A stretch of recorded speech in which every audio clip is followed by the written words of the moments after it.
All right. Hello, guys. Welcome to something kind of brand new. We wanted to start a series just talking about our local team here, St. Louis City SC, which is a club in the MLS for you guys that don't know. And we kind of just wanted to talk about here right before the season starts some of the stuff that's happened in the off season and where we think the club is going and what we expect to see from City this year. Yeah, So, this is a new podcast basically that we're starting with two of our other friends. They're not here, so you'll probably see them in a future video. Um, but yeah, this is just our takes on the MLS and our personal club that we both love. But yeah, Fletcher, do you want to take it away? Yeah, so just to give you guys some context, we're going to kind of recap what happened last year. So going into last year, St. Louis City had a lot of high expectations. They finished first in their first ever season in the Western Conference. They did lose in the first round of the playoffs, but they were expected to be one of the better teams in the MLS going into last year, and they fell way below expectations. They finished 12th in the Western Conference with only 37 points. Um, and the team really lacked consistency and had a huge amount of player turnover via injuries and transfers and signings. And I think the biggest struggles that the club saw last year were just an inconsistent back four. Um, Actually, it wasn't even inconsistent; it was just consistently ass. And they lacked really a top goal scorer like they had that first year where they had Klaus and Giacchini who played really well. Giacchini ended up getting transferred to Italy, Yeah. and Klaus kind of struggled with injuries last year. And when he played, he wasn't really in good form. So overall, the team had an abysmal year last year. Um, I don't know. Do you have anything else you want to add? I really don't, to be honest. It was just a very disappointing season. We had managerial issues. Mm-hmm. We did get rid of our old manager Bradley Carnell, and we had our interim manager for about half the season with John Hackworth, who did run our academy team, Yeah. City Two. Um, but yeah, let's go over the offseason changes here that have happened with the absence of MLS. So let's start out with our departures here. We have nothing too notable here. We lost Selmir Pedro, Nukvi Thorson, John Mm-hmm. Klein, and Jake Nerwinski. Mm-hmm. I don't really think any of these are too like big, No, but I mean yeah, go on. Thorson, Thorson and Klein got a decent amount of playing time at the end of last season, especially with Hackworth, who was a big fan of those two players. Neither of them really. Both of them played okay, but neither of them really made a big impact to where I don't think. I believe Thorson's out on loan, and I believe Klein got transferred out. So I don't think losing either of them is going to make that much of a difference in the team. In fact, I would expect the attack to be better without them and with the players that we brought in to replace them. Yeah, Nervinsky and Pedro, like Nervinsky played a little bit. He wasn't very good when he played, to be completely honest. I don't really think him leaving is going to have an impact on the team. And then Pedro just didn't really play, so no. that doesn't really matter at all. Selmer Pedro was our first ever signing, I think, to the Yeah, club. So it it's kind of a notable loss in that sense. But our was. biggest loss came out today, actually. Yeah, Um, we just lost Indiana Vasilev, who got traded to Philadelphia for a buttload of cash. yeah, just general allocation money. And I think this was very surprising because he was honestly a player that I thought was going to have a pretty sizable role Yeah, in the squad this year, playing as kind of the setup man for Klaus. And I don't really understand why. From what I've seen, he wanted out. He didn't really want to be here anymore, which is kind of surprising because it's he was one of unfortunate. those guys that played almost every game over the last two seasons. Yeah, and he was And loved it by the seemed like, crowd. right, it seemed like he Yeah. really was into the club and the project that we're trying to build here. So, yeah, it is very surprising. And I thought he would really slide in with a midfield that I think we're going to see a lot of competition for spots in the midfield, and I thought he could be one of the players that wins one of those spots. Yeah. But I guess not anymore. No. Yeah, I'm really gonna miss that mustache. Hmm. I'm really gonna miss Indy. No, yeah. I hope that he does good in Philadelphia. Yeah, all good. All my blessings go out to him. Yeah. But yeah, that's kind of a horrible loss from us. I honestly don't know why. I For just money as well is yeah. like nothing notable. I don't really know. We're gonna be talking about our squad in a little bit, but let's talk about new signings, Fletcher. Do you want to talk about them? Yeah, so St. Louis City made a ton of new signings during the season last year, Oh yeah. which is where we saw most of the team turnover.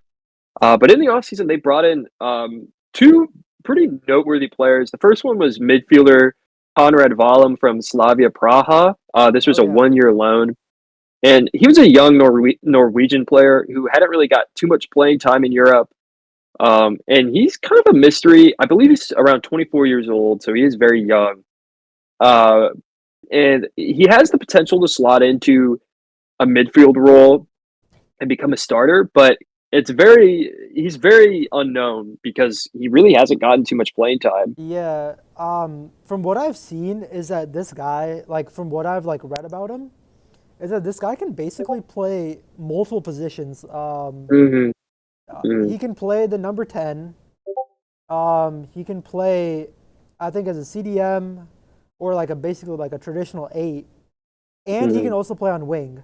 So I feel like he's bringing the team a unique skill set where he can Hmm. kind of just be a versatile player. He can kind of play anywhere that the club needs. So in preseason, I think he did bag a goal or 2 goals, 1 or 2 goals. I know he bagged a goal, but I really we honestly don't know what we're gonna see from him. But I do have high hopes for this guy.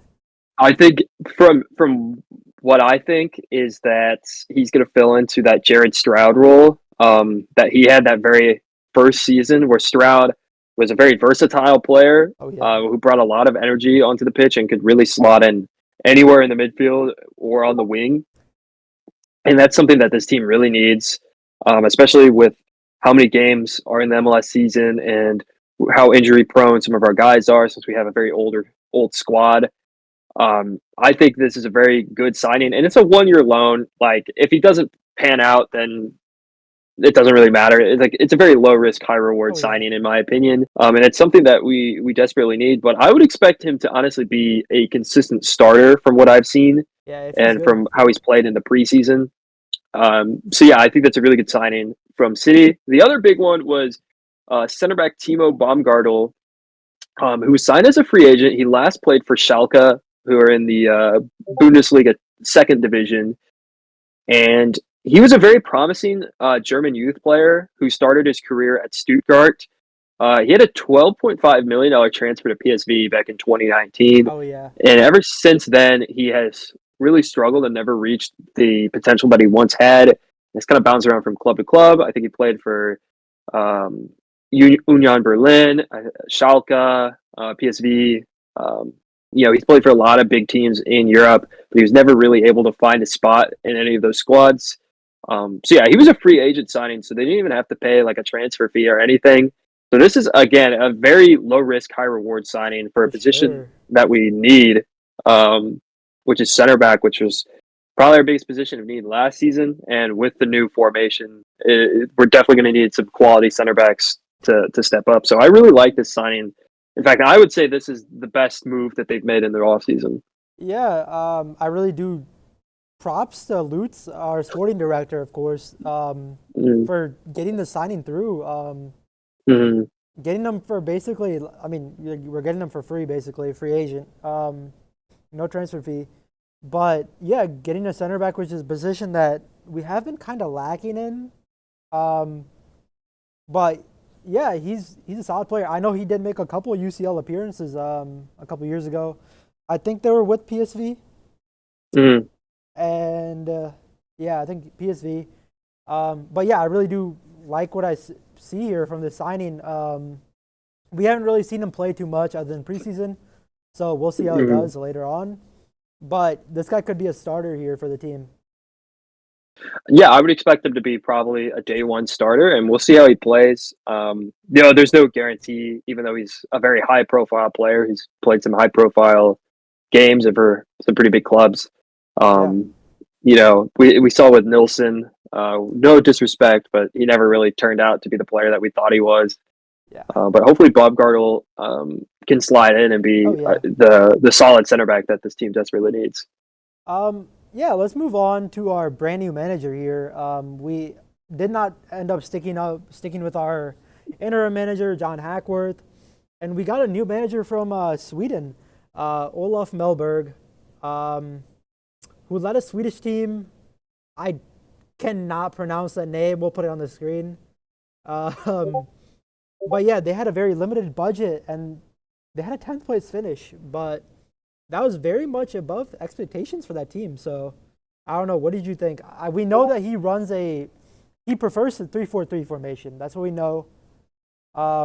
He likes putting the 3 CBs in the back. So I don't know. What are your takes on him? Well, the team in Sweden, he didn't actually have like a crazy record with the team that he was the manager of. I believe he averaged 1.2 points a game. Mm-hmm. But considering the team that he was the manager of had a very shoestring budget, had very low expectations, and he brought him to a 10th place finish, which was much higher than they were expected to. And I think that's what they really liked about him. As we saw with the 2 signings that they made, they were very, very cheap, low risk signings. St. Louis City's not going to be a club that's going to go out and spend a ton of money or make these big acquisitions in the offseason. They're going to be a team that tries to work within their budget and to make the best of what they have. Mm-hmm. And this is a guy that has proven that he can do that. And I do think the tactical changes obviously we'll have to wait and see to see how effective they are. Playing with 3 center backs is interesting. Personally, I'm not like the biggest fan of that kind of formation, but I do think he's definitely someone that focuses more on possession based. And kind of slow build-up, which is a big change from what we've seen the last couple of years, which was kind of more of a counterattack, high pressing system. So I would expect some pretty big changes and maybe some growing pains early on in the season while players are trying to adjust to this style. But I think the midfield is obviously going to be the most important area on the team, which is why I thought the Vasilev trade is kind of weird to me because he's a player that I thought was going to compete to be one of the starters in the midfield, but I guess not anymore. They didn't really see a future with him there. Yeah. So, go ahead. Go on. What'd you say? I was just going to say with Mellberg, we'll have to wait and see how these tactics are. But I think from what we've seen in the preseason, I think they've been fine. Like City hasn't blown anybody away, but they played okay. And I don't really like to read into the preseason too much because it doesn't matter at all. But I think that playing with 3 center backs and then having maybe 2 wing backs could potentially shore up some of the defensive issues. Yeah. Especially if Baumgartel comes in and is really good.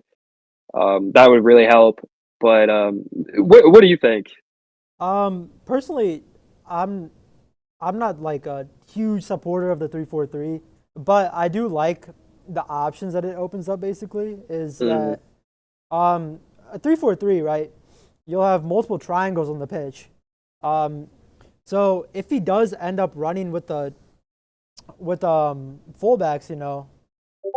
like I don't know what I'm trying to say here. Like if he does use wingbacks here, I could see Akil Watts getting a lot of game time. Mm-hmm. I could see Totlin getting a lot of game time. Yep. But it's like Jaden Reed. Yeah, Jaden Reed, another player who was pretty good last year. So I could see Akil Watts and Jaden Reed being possibly starters from now on. Or Giannis Horn could also be playing that role, which we do know that he can play a wing-back role, left-back role, CB role, whatever. But I do really like that he's bringing a different type of tactical setup here to St. Louis City. And I do think that our players have the talent to actually play this role. But yeah, I do think that the midfield will be the main focus here. So honestly, we'll just have to wait and see how it goes. We have a game this weekend against Colorado, right? Yep. Yep. Colorado. So we'll see how that first game goes with them. Uh, I think they've had enough time. They've had a good amount of time here for him to kind of implement his tactics, and so I think that this should be fine. We should be good. But let's talk about some of the storylines for this upcoming season here. Our defense, of course, as we know, was one of our biggest problems last year. So do you think that they'll be better with the three center back um, tactical setup? I think there potentially yes, because I think with a more possession based style, it's going to put less pressure on the center backs, which was one of the biggest problems over the last 2 years, is that they were facing so much, you know, pressure and strain from having to play against a team that was constantly attacking because we wanted to play on the counter attack. So I think from that, I think we'll face less shots this year. I think we'll have face less big chances. Um, that being said, I don't know if the big question is going to be, are we going to have the talent at center back to play a system with only three center backs and not a lot of support? And the question, I mean, the answer is we don't know. I mean, Timo Baumgartel, we've mentioned him a lot so far. He has the potential to be a really good center back, but at this point, he's an unknown. I think with Yahoo was pretty decent, but he mostly played at left back last year. So we'll see if they shift him to a center back. Kyle Hebert's been good off the bench, but he's not someone that I would want necessarily as a consistent starter. Same with Josh Yarrow. Henry Kessler, he came in at the very end of last year in that trade where we traded away Tim Parker. He played good. Okay. Yeah, he played okay at the end of last year, but I think we're going to have to see more from him mm-hmm. if he's going to take on what will probably be a very primary role in that back three. So it's a very unknown. I think it has a potential to really work out, but again, it all comes down to the players playing that system, and we have no idea if they're going to be any good. Yeah, I really, yeah, we genuinely just don't know. But I think the back three would probably end up being Baumgartel, Kessler, Mm-hmm. and then Giannis Horn. Yeah, I think so too. I don't know if what is Nielsen. Nielsen could start. We don't know. Yeah, Nielsen could Nilsson. be. Yeah, It depends on where they play Horn. But Nielsen could also be that third center back if Horn is moved to a wing back role. But which I wouldn't. Yeah, go on. I wouldn't necessarily expect that, to be honest, because I don't know if Horn his strength would be necessarily playing it as a wingback role. I think that's something more for like Jaden Reed or Akil Watts on that left side. Which is why I like Giannis Horn as kind of that left center back of the three. Yeah. I think he could potentially really thrive in that role. I think Nielsen as well. I think him and Baumgartel will probably compete for that center back role as kind of the anchor of the defense. And then I would expect Kessler on the right. Um, and then Yarrow played a decent amount last year, had some minutes in the preseason as well. So there's definitely the potential that he slides in or gets a lot of minutes. Yeah. So again, it's just very unknown at this point what that back three is going to look like or how successful they're going to be. And it's probably the biggest question mark, I think, on this entire team right now. Yeah, our back line last season was probably one of the biggest problems we had. It kind of seemed like we kind of figured our attack out, of course, at the end of that summer, like the summer signing, the summer transfer window. After we're getting Hartel, Betcher, Teuscher, all the attacking reinforcements. But defense was still a problem. We were still losing games because our defense just could not stop anything. I still remember that 4-4 draw with Portland. That should not have happened last year. Which Portland was playing on a red card, but our defense just could not stop anything. So it didn't even seem like Portland was down a man. And we ended up dropping points from that game that we definitely should not have. So I think that if we do have a very strong back line with these three center backs, we should be fine. Honestly, just we don't know. We'll just have to see as the season goes on how these guys do. But I do think out of the three, Kessler I think will be a guaranteed starter, in my I think opinion. so too. I think so Uh, too. Another interesting thing about this is that in preseason we saw Kyle Hebert, who is a natural center back. He can play left back also, but he was playing in the midfield in preseason.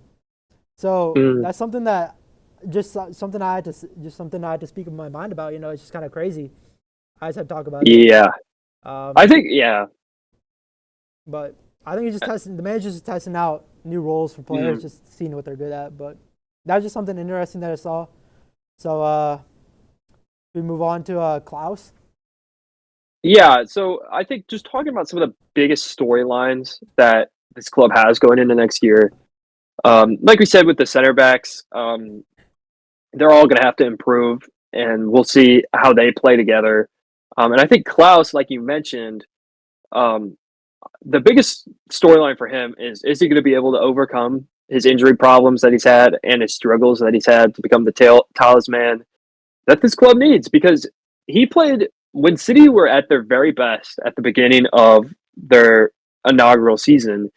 It was because Klaus was that surefire goal scorer up in the top of the pitch. Yeah, like Um, this guy was in. and Yeah, he was in the Golden Boot contention. right, yeah, he had a goal pretty much almost every game at the start of that year.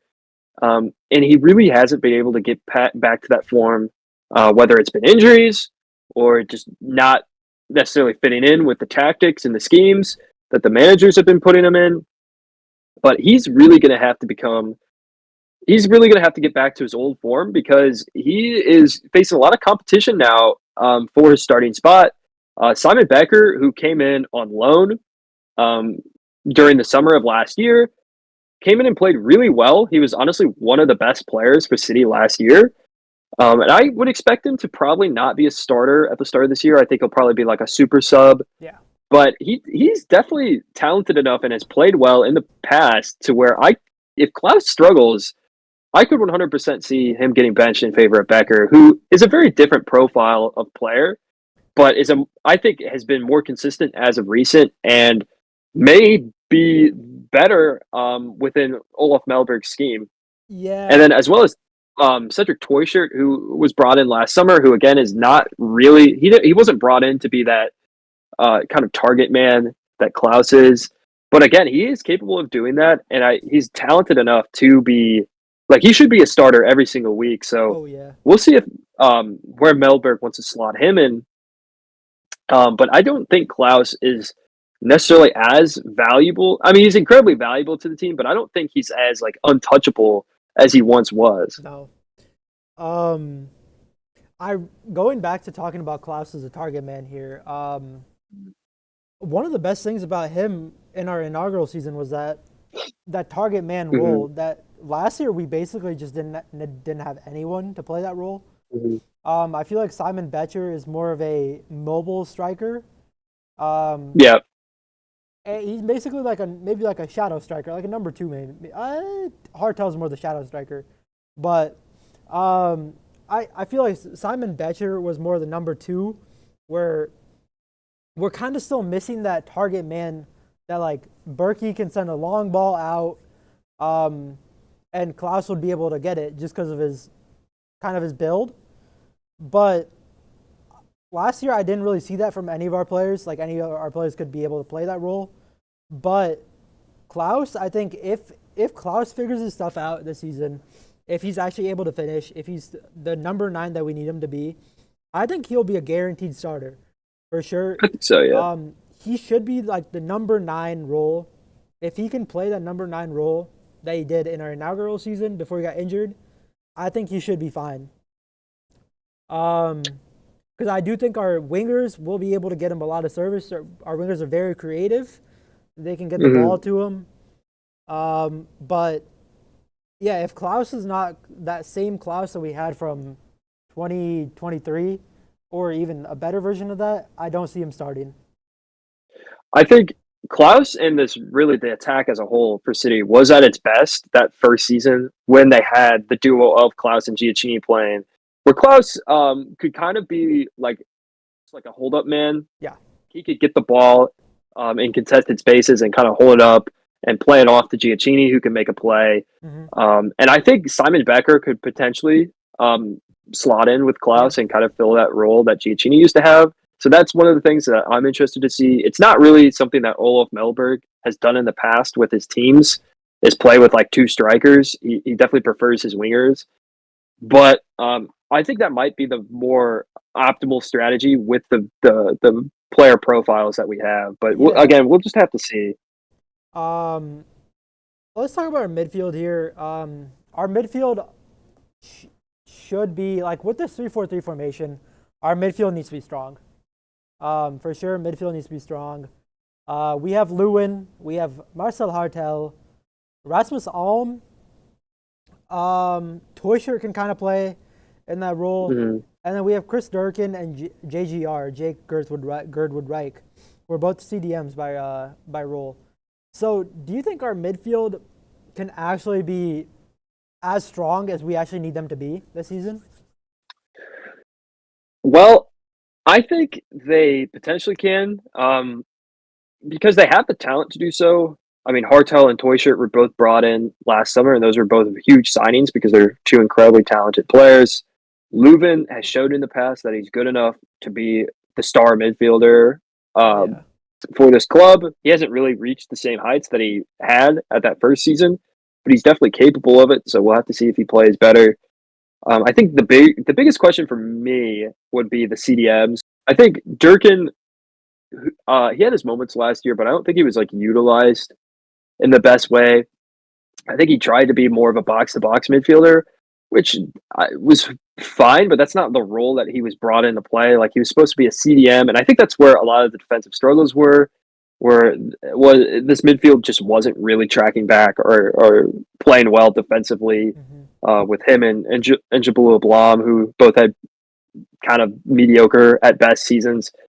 Girdwood Reich was brought in over the summer. He didn't really play too much. He's a very young, raw prospect who has a lot of potential, but he still has a lot of growing to do. So those two, I think, are my biggest question marks in the midfield. But I'm fairly confident that Hartel and Teuscher will be able to be that creative attacking force needed and be able to generate some chances. It's really just going to come down to if the strikers, if Klaus and Becker, or who's ever at top can finish some of those chances. And then I think on the wings, it'll be interesting to see who they play out there. If they go with more of the defensive wingback structure of Totland and Jaden Reed or Akil Watts, or if they try and play like Conrad Vollum out here, who's more of an attacking threat or more of a traditional midfielder. It'll be interesting to see, and I think it's going to be a lot of tinkering and experimenting early on and seeing what works. If I had to guess, I would think Totland would be that starter on the right side because I think he's good enough to play both an attacking and defensive role. I think the left side is the one that's more up for grabs right now. I really don't know who would slot in there right now. If I had to guess, I think Conrad Vollum might be the day one starter.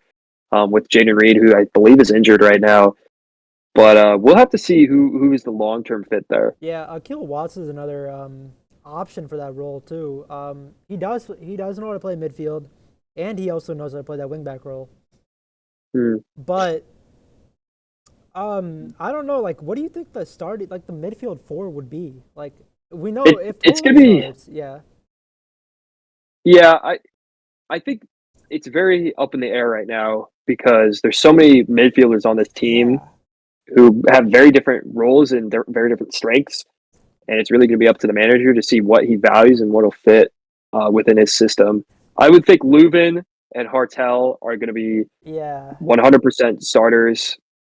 Well, another thing that like I would want to just bring up here is that Hartel can also play on the wing, though. That's the thing. Right. Would they move him up to the wing to have Lewin, like Durkin combo in that midfield, and then the two wingbacks, and then have potentially Hartel up? Potentially, but I do think Hartel and Teuscher to an extent are better in the central, like playing kind of as cams, in my opinion. Even though Hartel can play like a left winger role, it's not necessarily his like natural position or his strength. So it's going to be like interesting to see. I think this team doesn't really have um, a ton of like solid winger options. So I feel like those spots Yeah. um, could be whatever. I think one of the players that we haven't mentioned yet is Celio Pompeo, who's Yeah. coming back from a gruesome injury last year. And I think he's one of the big question marks because he was one of the best players for City last year before he got injured. He was like one of the only players who was Yeah. playing well at the start of last Our year. season kind of And just then he gets that injury. yeah. hmm And he hasn't played in close to a year at this point. And he was pretty much a consistent starter when he was healthy last year. But it's going to be interesting to see how he fits into this team because I think a lot of the players they brought in during the summer were kind of players who were brought in to kind of replace Celio and kind of the roles that he had in the squad. So, I mean, for me, I don't think he's going to be a starter necessarily. I think he'll more be kind of a super sub or a guy they bring in late in games, maybe the occasional start on the wing. But what do you think for Celio's role? See, this kind of just plays back into the fact that we don't know like who will hmm start on this team because this is a completely different team from we had last year. Um, like for all we know, Celio could be starting at that left wing position. We just don't know. mm I do think that Celio was one of our more creative players. Right. Him being Brazilian, and he kind of brings in. You can kind of see the fact that he's Brazilian. He kind of brings in that flair that we need that most of our mm other players don't really have. Which I think was very useful to us. He was creating chances. He can dribble. That's like one of the biggest things. He's fast on the wing. He can dribble. Um, so I genuinely just don't know what Celio's role will be in this team. I He could start or he could be on the bench. I honestly don't know. Um, for if we're bringing back Celio from last year, I do think he's a starter. Um, and I think that's the manager's issue here with trying to figure out who should start, who should be on the bench. But mm that's something I trust Melberg should be able to figure out. But yeah, that's basically all I have to say about Celio. I really do like him as a player. He's one of my favorite personal players. He's a nice dude. And I do really like his playing style. I really like the flair that he brings to the team. But hmm should we move on to our main man on the team here, Roman Berkey? Um, as as you know, this is Berkey's final year of his contract. He has been phenomenal for us. Arguably our best player. Um, he's been saving us game in, game out. And there's currently no signs of a renewal. There was an offer that came a couple weeks ago, maybe even like a week or two ago, from FC Copenhagen in Denmark, who tried to inquire about Berkey, but it was quickly rejected by the club. But will this be his final year at the club? Do you think he either retires or moves on? I don't know. What do you think? Well, I don't really know at this point. I mean, I think the fact that he hasn't really, it doesn't seem like there's been a ton of like contract negotiations between him and City right now, which I don't know if that's necessarily something to be concerned about. Um, but as of right now, this is slated to be his last year at the club, and he's been such a rock behind net, and he's kind of a player that I feel like we can't really afford to lose. Because he's one of those guys that no matter how bad they're playing, he'll always keep us in games just because of the saves that he makes and some of the decisions. He did kind of struggle. I think he had moments last year, especially at the end of last year, where he didn't. He's not necessarily the best decision maker. I think at times when playing the ball out the back, um, but his saves and his shot stopping ability is just unreal. Probably the best Yeah. in the MLS. Um, Um, and I think yeah. if he wants to stay, obviously I think City should renew his contract. But it's really going to be up to him, and I just don't really know what he's thinking or what like his psyche is at this point. Um, I personally think that Berkey, since we don't actually know like what's going on with him, like he hasn't said anything about it or renewal or anything. I think he just wants to play the season out. yeah. I think he just wants to play. This guy is a former goalkeeper of the year in the MLS. Inaugural season, he was the best goalkeeper in the entire league.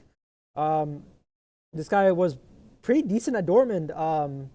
And of course, last year in the summer, that Inter Miami game, this guy had Messi shocked with the saves he was making, which it still goes to show that his age is just a number for him. He's what, 33, 34? I think he's 34. I think so. I could see if I was Lutz, I would try to renew him maybe for another year or two, just because of like this is Roman Berkey here. This guy's carried us through games, completely saved us, completely bailed us out of games here. Our backup goalie, I do like Ben Lunt. He is a decent goalie. He showed signs of him being a good goalkeeper, but he's nowhere near the level of what Roman Berkey is. So, let's just try to enjoy this final year for Berkey. Final year. We don't know what's coming in the future, but I do hope that we renew with him. I agree. Yeah, go on. So yeah, just moving on here. Right before we get into our predictions, I think the last thing we wanted to discuss were the new kits, or at least the new home kit. Yeah. This is our first home kit that we've gotten after the original. So this is our second ever home kit. That's kind of a weird way of saying it, but I don't know. What do you make of this home kit? Because it's very divisive, I think, in the community. I personally love it. I personally would rank, if I was ranking our kits in general, I do really like our away kit that we have currently, which was our new kit from last year. It's the white kit with the rivers on it. Yeah, the Confluence kit. But out of our home kits, I really do like this. This kit is beautiful. I do really like it. But in my personal opinion, this is just purely my opinion, I personally like the old home kits more in general. But this is still a very, very solid kit. I probably will be getting this kit 100%. This is for sure. If I was to rank our kits, I don't know, honestly. I'd probably put the white kit, the away kit at number 1. I really do like it. Number 2 would probably be that red inaugural home season kit. I don't know if it's like nostalgia or like what. Like, I don't know if that's like a good word to put it. That kit really just means a lot to me. And then I'd probably put this kit at number 3. This kit is really good. I really do like the stripes that go down with it. The one thing I would have to say though is if you're buying this kit, buy the authentic. Don't buy a replica kit of this, because the stripes are not as well defined, and I think the stripes really are a kind of, I don't know, it kind of really brings more to this kit. So if I were to buy this kit, 100% buy authentic for this kit. Don't buy the replica version of it. But I don't know what you have to say about this, but I really do like this kit. See, I'm more, I think, on the fence about it. I'll have to wait and see. I think my initial reaction was that this is kind of a lame, kind of generic kit. I think that one thing that I really like about it is actually the collar. I love collars on football shirts, even though I know that's a really hot take. Oh. So I did like that this one had it. I think the color's fine. It's a very more like safe, like kind of neutral kind of red, compared to the shades that they had on the old kit. Mm-hmm. I think this one is like objectively better looking. Like this is easy. This is something that like is easier to wear, and I think like wear out in public and style, than the old home kit. Mm-hmm. But the old home kit had more personality. Felt like it had, they purposely try to make it like bombastic and unique looking, which I really appreciate. I really did like that. And I think that one is going to age a lot better. This one, I'm not so sure. To me, it seems like they played it really safe here. Mm-hmm. I think the diagonals, they're supposed to be in reference to the U.S. National team jerseys from the 1950s, which has a lot of heritage to St. Louis, because most of the players on that team were from St. Louis. Yeah. But I think I like that they included them, and I think they look fine on the kit. But I think they could have made them even more like defined and kind of maybe chose a slightly different shade that would make them stick out more. I don't know. I just think that the jersey just looks very plain and generic. I think it looks solid. Like I already bought one. Like I'm excited to wear it, but I'm not gonna lie. I was a little bit disappointed, especially compared to some of the other kits that other teams got, which I think Yeah, Overall, I think the kits that Adidas put out for the MLS this year were really good, and I think ours was probably on the bottom half in terms of yeah. quality.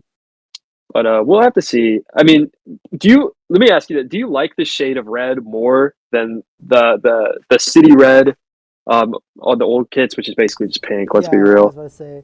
I do like the red on this kit personally.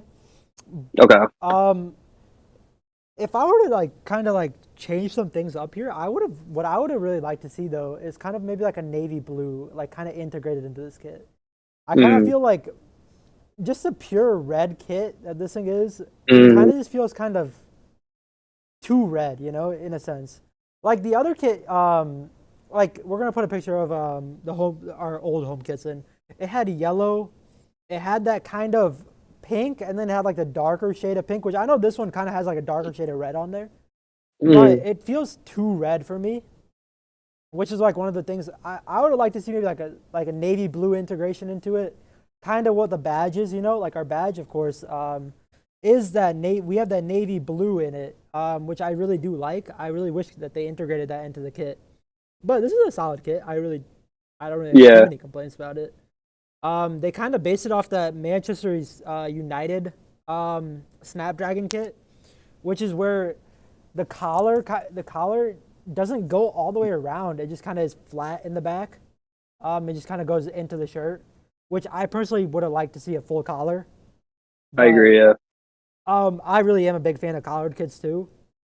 So I think this is a good kit. I like it, but I will be saying that if you do get this kit, get the authentic. Yeah. The replica is it's cheaper, but I wouldn't say it's better, or it won't be as good. No, I agree. I think the authentic, even though it's very expensive, is definitely worth it if you want this kit. Yeah. Um, but yeah, I think moving on here to the end of this episode, just talking about our overall predictions. So our first game of the season is against the Colorado Rapids at home. Yeah, we will be there. Um, yeah, we will be there. Yeah. It'll be a good match, which I think that's not a bad matchup to start the season. Definitely a winnable game, but a team that's not bad either. Like Colorado's a solid team out in the West.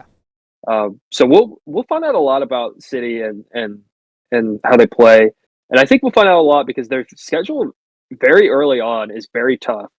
I think they play Colorado to start the year, then they go on the road to San Diego, and then they Yeah. have away at LA Galaxy and at home against Seattle back to back weeks. Probably the two of probably the top three teams in the West this Yeah. year, Yeah. and teams that, especially Seattle, I marked that down as one of the key games this year. That's a team we've never beaten, and we've always struggled against Seattle. So I think that's going to be a big stepping stone for us, is finally being able to play well against them and get a win against them. It's one of the few teams we haven't beaten so far. So I think that's a very key game early on that will kind of show us how good this team is and what to expect from the rest of the season. Yeah. Other key matchups. April 5th away at Sporting KC, big rivalry game there. June 28th away at Houston Dynamo. I think Houston and St. Louis City have kind of developed a very natural rivalry over the last Yeah. couple of years. Yeah. Yeah. They've played each other a lot. They played in the Champions League last year. They've had a lot of heated matchups, so I think that'll be one to look out for. August 16th away at Chicago Fire, another rivalry matchup against a team that we've gone back and forth with. Seen newly hired manager Greg Berhalter with the Chicago Fire. We'll see what he can do against St. Louis. And then the final game of the season, decision day, is October 18th at home against Real Salt Lake, Yep. which is nice to get a home game for that final game of the season Yeah. against a team that I think St. Louis City is probably going to be in competition with for playoff spots. So yeah, I highlighted those as kind of the key matchups for this year to look out for. But if we just want to get into our overall predictions, Yeah. I'll go first. I think, yeah, like I said, they have a very tough schedule to open the season, and I think the big thing is, one, I think we're going to find out a lot about what this team is made of and how good this team can be. I'd expect them to be experimenting with the lineups and maybe even the formations a little bit early on in the season while they're trying to figure out what's the most optimal way to play, which kind of sucks that they have such a hard schedule that, I don't know if those things are going to go well in terms of results. But I think the key is they need to stay at least at 500 early on in the season. You can't fall below 500 like they did last year. And I think if they can do that, they could take advantage of having less fixtures during the summer and to be able to build up points during that period when they have a slightly easier schedule and they're playing less games compared to other teams. Oh, yeah. And I think the big thing last year that they struggled with was they have to be able to turn some of those draws into wins compared to last season. They had 13 draws last season, which was the second most in the league behind New York Red Bulls. And like Varun mentioned at the start, there was a lot of games last year where City were winning very late and then they concede kind of a last minute equalizer or they give away a bad pass or they miss a big chance at the very end to win the game. That just can't happen because the difference between 1 and 3 points is massive, especially for playoff spots that come down to like 1 or 2 points. So those chances, those last minute equalizers, those last minute big chances that you get in games, that's what ultimately decides the season. So they have to be better about that this year if they want to make the playoffs. Yeah, I'm just going to go over what I think will happen. Let's look at the schedule here. We do play Colorado, of course, this weekend, which I could see that game going either way, to be honest. As a first home game, I'd say we win this, hopefully. Hopefully we win this. But, yeah, we go up against San Diego, which I personally, in my opinion, San Diego squad is not – the squad is mid. Their squad is not very good. They have Chucky Lozano, but other than that, their squad is really, mediocre. So I think that San Diego should be a must-needed win. And then we do have the tough stretch. LA Galaxy, Seattle. I don't know. We're going to have to – those games are the games that will test us. I think if we pull out good results, we could be a very serious team in the league. And then Philadelphia, that's another reunion game here with it's a team that we actually have never played in the club's history. And it's a club that our old manager is now taking control of, Bradley Carnell. So hopefully that's a win. Philadelphia was pretty mediocre. Yeah, go on. Bit of a rivalry game, I'd say. Right there. And Vasilev's there now too. So that'll be a good game to watch. And then they play Austin. Austin is one of those teams that I kind of wanted to maybe discuss a little bit here. Austin made a lot of acquisitions in the offseason, and I do think they are a sleeper team. They could be a top 6 team, in my opinion, in the West. So I think that will be a very tough game, to be honest. The Austin game will be a pivotal game. If we do good in that, I think we should be good. Sporting KC, it's a rivalry game, we have to go all out for that. Columbus, Vancouver, another couple games that we should try to win. Columbus is still a really good team that we know. Then we have another tough stretch of LAFC, Seattle Sounders. Once again, testing our mettle. But I think, if we're solid by then, I think we should be fine. Another couple of decent games here. I know Minnesota wasn't that great last year. We still ended up losing to them multiple times in games that we had to have won. So if I were to kind of play St. Louis City, looking at St. Louis City near the end of 2025, I think St. Louis City would finish top 8. I think we maybe a 6th or 7th place finish, maybe, in my opinion, where we kind of make playoffs. But I think we'll be a solid team. I think if everything goes to plan here with Melberg's scheme, and everybody kind of clicks, St. Louis City will be a very dangerous team. Our attack is in my opinion, I think one of our attacks is one of our best features of the team. They can score a lot of goals. They're very dangerous. Um, but yeah, I think in general, I think I'd finish us with maybe a 6th to 8th place finish. Yeah, I don't uh, disagree with that at all. I think the way I see the Western Conference panning out is I think you have both the LA teams and Seattle as kind of the top three teams there, Yeah, and then I think the rest of the West is very similar and can really go anywhere. I would hope that City is able to win a lot of those games that they couldn't last year, and that we see improvements in those areas. But I'm not necessarily super confident in this team. I do think if I had to place them, I think they could potentially finish eighth or ninth to get one of those last playoff spots. And I yeah. think that would be a successful season, getting Uh-huh. back into the playoffs. But it really, anything could happen. I could see them finishing as high as fourth. I could see them finishing as low as like Yeah. 12th again or 13th. I don't think they'll be the worst team in the West, but I definitely think there's a lot of volatility in where St. Louis City can finish because, again, we don't know a lot about the structure of this team and how they're going to play in this new formation. Yeah, for sure. It all just like this kind of just goes back to the fact that like we don't know. This is a Mm, completely new scheme to the team. Completely new players have arrived. Some players that we have never seen play. Like this genuinely is just like we don't know. There's mm, nothing that like we can really predict about this. Like we could completely predict like St. Louis City to kind of shit the bed against Seattle, but who knows? We could just kind of dominate them. Who knows?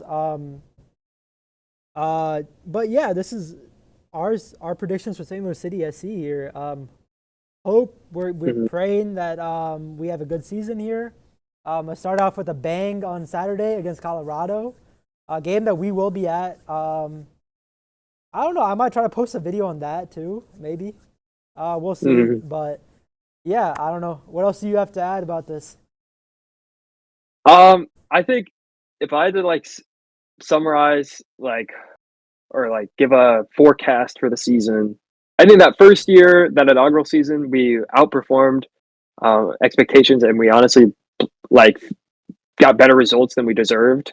And I think last year was the opposite, where we honestly, I think our expected goals and our expected wins with the way we played should have been higher. Mm-hmm. I think we weren't as bad as our record and our standing spot showed. I think the fact that we had 13 draws shows that Yeah. we competed a lot in most games, but we just weren't able to win them. Mm-hmm.